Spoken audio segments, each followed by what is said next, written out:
আসসালামু আলাইকুম। কেমন আছেন সবাই?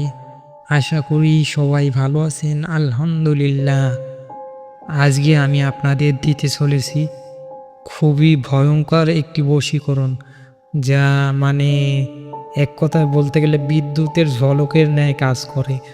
একটা সুইচ টিপ দিলে ধরেন আমি একটা বুঝাই যে আপনার একটা ফ্যানের সুইচটা টিপ দিলে একটা ফ্যান ঘুরতে কত সেকেন্ড লাগে, সেই রকম এই জিনিসটা করবেন তো সাথে সাথেই কাজ করা মাত্রই কাজ।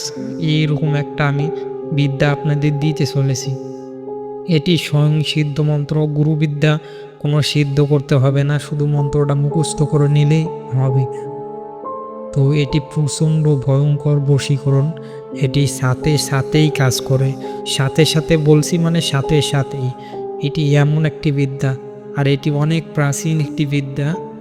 তো এটি আপনারা করে দেখতে পারেন, যারা বিভিন্ন বশীকরণ করে বারবার ব্যর্থ হয়ে গেছেন, কাজ হয় না কাজ হয় না, তারা এইটি করে দেখতে পারেন, অবশ্যই কাজ হবে ইনশাআল্লাহ। এটি প্রেমিক প্রেমিকা উভয়ই করতে পারেন। তো এই কাজটি শুধু ছেলে মেয়েকেই করতে পারবে, মেয়েরা করতে পারবে না। এটি শুধু মেয়ে বশীকরণ। এখন মেয়ে স্বামী স্ত্রীর মধ্যেও করতে পারেন, এখন আপনি প্রেমিক প্রেমিকার মধ্যেও করতে পারেন। তবে নাজায়েজ কাজে এটি ব্যবহার করবেন না। তো এখন বলি এই কাজটি আপনারা কিভাবে করবেন। কাজটি করবেন শনিবার অথবা মঙ্গলবার। সকালে ঘুম থেকে উঠবেন, ওঠার পরে বাসি মুখে একটি চাঁপা ফুল নেবেন। আশা করি চাঁপা ফুল সবাই চিনেন, যদি না চেনেন ইউটিউবে সার্চ দিয়ে দেখে নিতে পারেন। সেই চাঁপা ফুল নেবেন, নেওয়ার পরে আপনি একটা নির্জন জায়গায় যাবেন, গিয়ে উত্তর দিকে দাঁড়াবেন। আপনার হাতে একটা তসবি মালা নেবেন এবং বাম হাতে ফুলটা নেবেন এবং ডান হাতে একটা তসবি মালা নেবেন এবং সামনেই কিছু আকরবাতি জ্বালিয়ে দেবেন।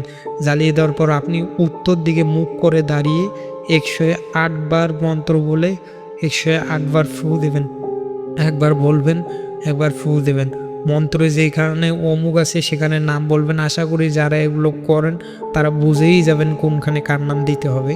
তো সেটা বলে ভিডিও বড় করার দরকার নেই। আপনারা নাম বলে সুন্দর মতো 108 বার বলে 108 বার ফু দেবেন মন্ত্রটা। তারপরে আপনি যার নামে মন্ত্র পড়েছেন সেই ফুলটা যদি সম্ভব হয় তার মাথার খোঁপায় গুঁজে দিবেন। গুঁজে দেওয়ার সাথেই সে আপনার বশীকরণ হয়ে যাবে, আপনি নিজেই বুঝতে পারবেন। আর যদি তার মাথায় গুঁজে দেওয়া সম্ভব না হয়, তাহলে আপনারা সেই ফুলটা দূরে থেকে তার গায়ে ছুঁড়ে মারবেন। এমনভাবে ছুঁড়ে মারবেন গিয়ে যাতে তার গায়ে লাগে, তাহলেই সে বশীকরণ হবে। এইটাতে ছুঁড়ে মারলে একটু সময় লাগবে হালকা, কিন্তু আপনি মাথায় গুঁজে দিতে পারলে সাথেই হবে। তো ভিডিওটি দেখার জন্য সবাইকে অসংখ্য ধন্যবাদ। আসসালামু আলাইকুম ওয়া রাহমাতুল্লাহি ওয়া বারাকাতুহু।